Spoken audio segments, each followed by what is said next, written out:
G'day, welcome back to the XR311 build. Step 9, gearbox assembly. Where are we going to start? Okay, so let's just follow the direction of the arrow. So let's feed it in from this way now.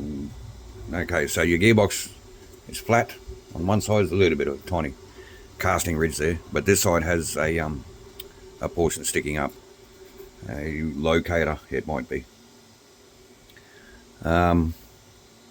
So it's showing it flat on the top. Don't know if you ever see it. Yeah, look, way over here there's it's showing this raised bit on the bottom. So it goes up this way and the actual axle hole is facing us. So a little bit more thread lock in these drive cups for the grub screws. Again, I'll just use a toothpick straight into the hole itself. I just find that to be a lot more neater.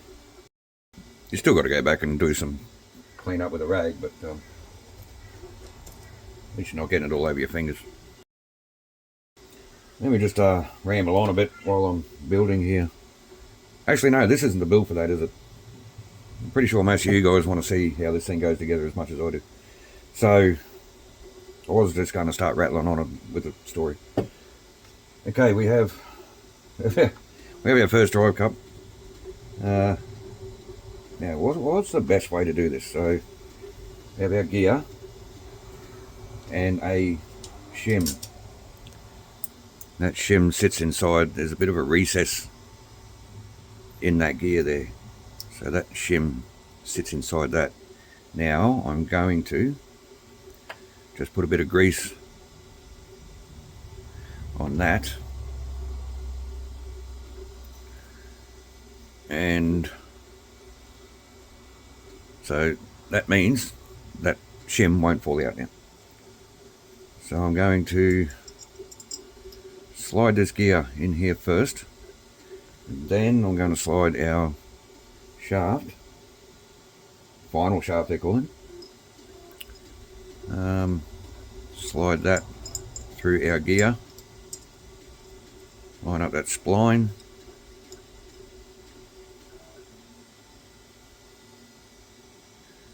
Okay. So that spline does not want to go through that shim, or indeed the gear. So that's why it's telling you to come in from that way. So it can't, it's got to come in from that way, and it physically can't go any further. So keep that in mind. Now there's a big gap over this side. This is interesting. So we'll take one of our bushes and oh, that's a tight fit into alloy. You have to get that really square for that to go in, which is good. That's what you want. Just keep that in mind and be careful.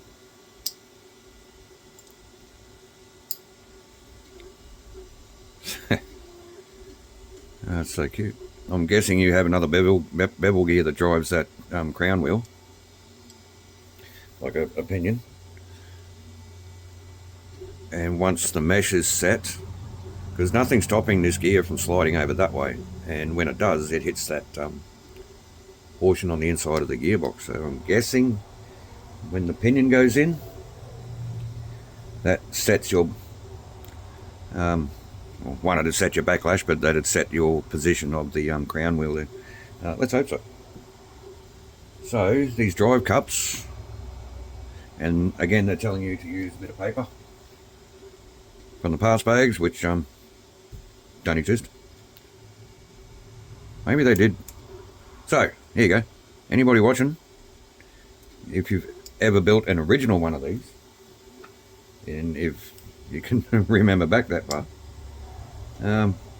did the parts bags have your letters on them, like A, B, C, D, all that sort of stuff? Because this one just had nothing on the bags. They were unlabeled. Or even other re-releases. of this kit. Did they have... Oh, I see. So your drive cuts kind of stop that crown wheel from going over and running up against that piece in there. So while we're at this stage, I'm going to grease up this gear. Even if you don't run the cars, I see a lot of people dry building cars, and that's fine, you know, do what you like, your car. I don't like putting gears together dry, whether they're going to run or not.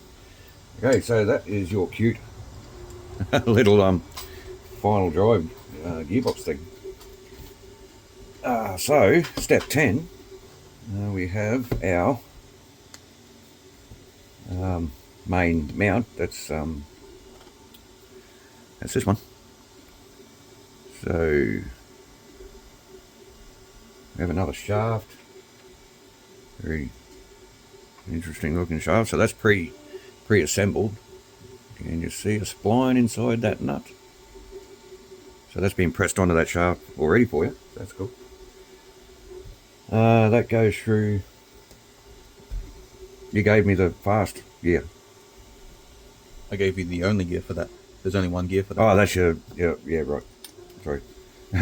So Zach and I were just talking about...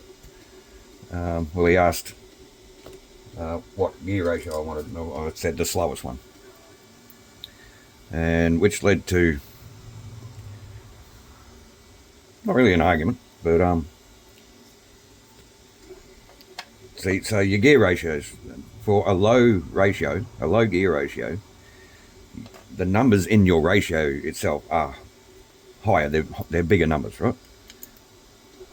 So Zach was kind of understanding that the higher the numbers, the higher the ratio was. It's actually the other way around.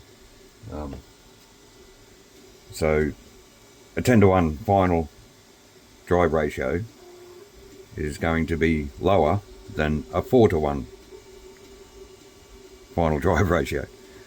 He just had it mixed up a little bit, so we kind of arguing back and forth. And, no, you want the big gear. No, you want the little gear. Blah, blah, blah, blah, blah. Anyway, we sorted it out. That was our little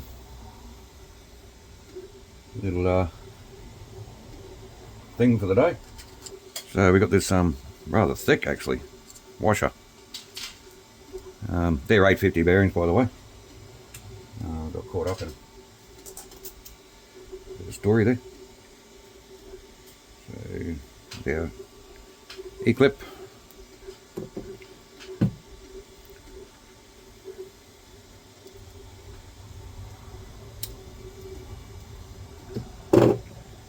That shaft.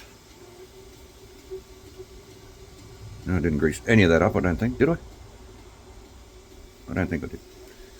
No, it's not coming back off. So, okay, so in here, these two bits down here, we have a hex molded in, which is to, let's see, these 2mm nuts that go in there, and then we have these two plastic parts that get pushed in there to hopefully hold the nuts in place. Now that's a fairly deep hole for the size of nut that needs to go in it. So I am going to have a drink and find a long, as long as I can, a long M2 screw. Now it's not telling you to thread lock these, so I won't. I didn't need that. I've got M2 threaded rod up there I could have used. Anyway, so I'm just going to use that to drop the nut into that hole. Just makes it so much easier. And this plastic part, yeah, simply just gets pushed into that hole and keeps the nut captive. So our printer's chomping away happily out the background there. I don't know when you guys are seeing this video, but it's still Saturday morning and the printer is still printing out our truck wheels. So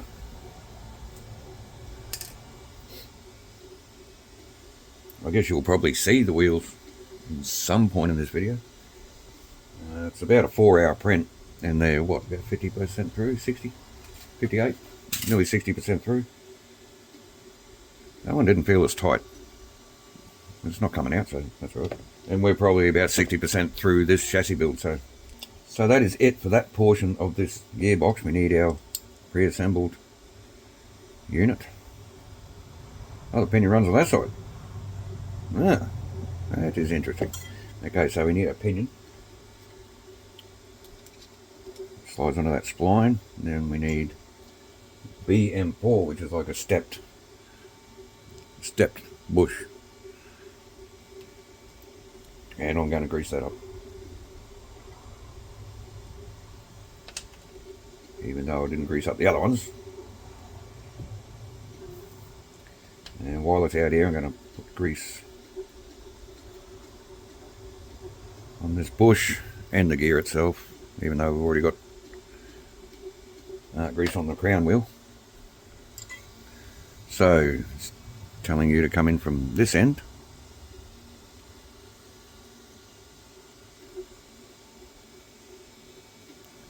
We got little tabs that locate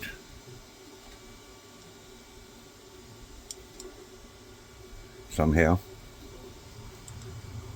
into, there it goes, into the plastic. And just sits there apparently. Okay, so same again, all of this just sort of has to kind of hang in suspension, pardon the pun, until you get down to this part where you've got to put the screws through all the holes. So we need our rear assemblies. Now do take note of which way these go. So the side with your slots for your torsion bar suspension.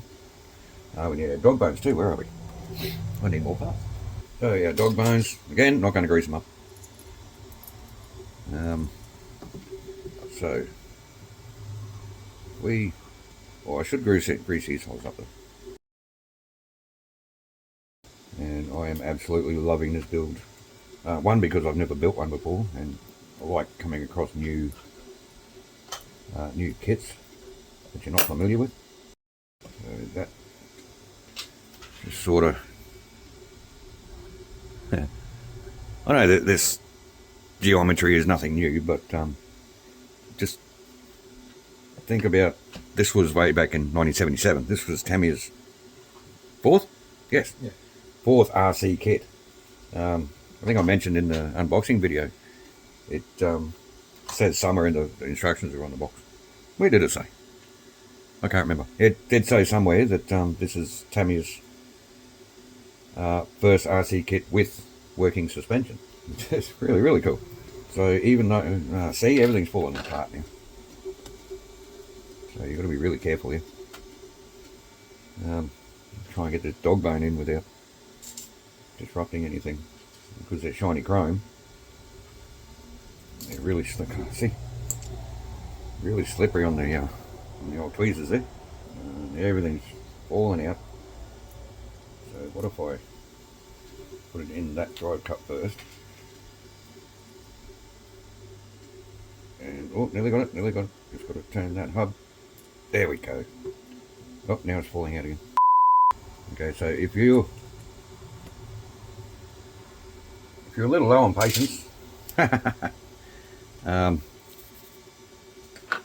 maybe just walk away and have a drink or something, and come back when you're ready again, because that can be, you're trying to get one thing in, something else is falling out, and then you get the other thing back in, and then something else falls out.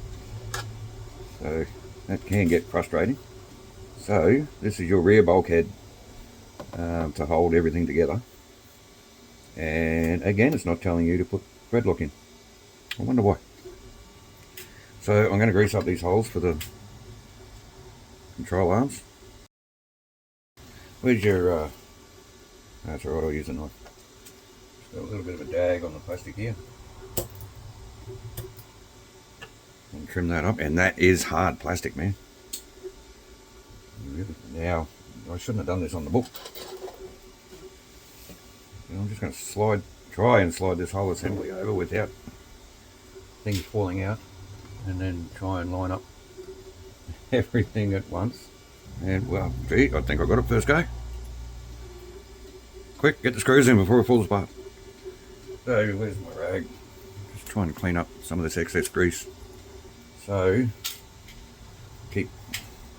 they want the screws in from. Actually, I'm going to chuck a nut in first. You know, be very careful you don't let go of this gearbox and let everything fall apart. So there's a lot of screws sticking out there. So is there something that bolts on? There must be. Yeah, there's another bulkhead. Okay. So just wind this screw right through. You've got a lot sticking out the other end here, but there's another bit of aluminium plate that goes on there. So again, don't tighten anything up yet.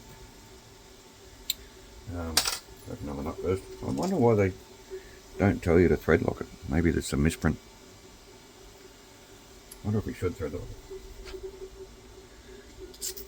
Like I said, this car isn't really going to run. Actually, we have to do some repairs to the white wheelie. We didn't run it, we didn't break it, right? Oh, we did run it that once when we first built it. But no, we actually borrowed the front uprights for the clodhopper project. So I just got to buy another set of uprights, and the white wheelie can go back together. And then once this is finished, maybe we can do a quick lap around the yard with the XR311, the wild wheelie, and the fast attack vehicle. Get the whole military gang together. It'd be really nice to get a hold of that Lamborghini Cheetah. That's another military themed vehicle. And I think, from memory, I think that's it out of the first 100 for military cars. So you've got the XR311, Lamborghini Cheetah, which I think is either number 5 or number 6 in the collection. Number 5, no, number 6, according to this. Okay, so that is our gearbox together, and that is tight, man. So that's end of step 11, and I think that's going to be it for this video. Feels like we only just came back. So the control arms don't feel too bad. That one's a bit sticky. But this gearbox, that is tight. I mean, it's not impossible to turn. Anyway, we'll see how it goes when the motor goes in and we hook it up to our batteries, and just a couple of pencil batteries. So that is going to be it for this video. In the next one, yep, we mount our battery, the round battery, the motor, and our gear drive system, and then we can start putting all of this crap together, and then we can put some wheels on, and that's the end of the chassis, basically. Electronics, underbody guard, and then onto this body, which I don't know when we're going to start on that. Maybe today, maybe tomorrow. Today being Saturday. I have no idea. I can't get over how tight that is. Okay. Thanks for watching. Thanks for your support. Have a great day. And we'll see you on the next video.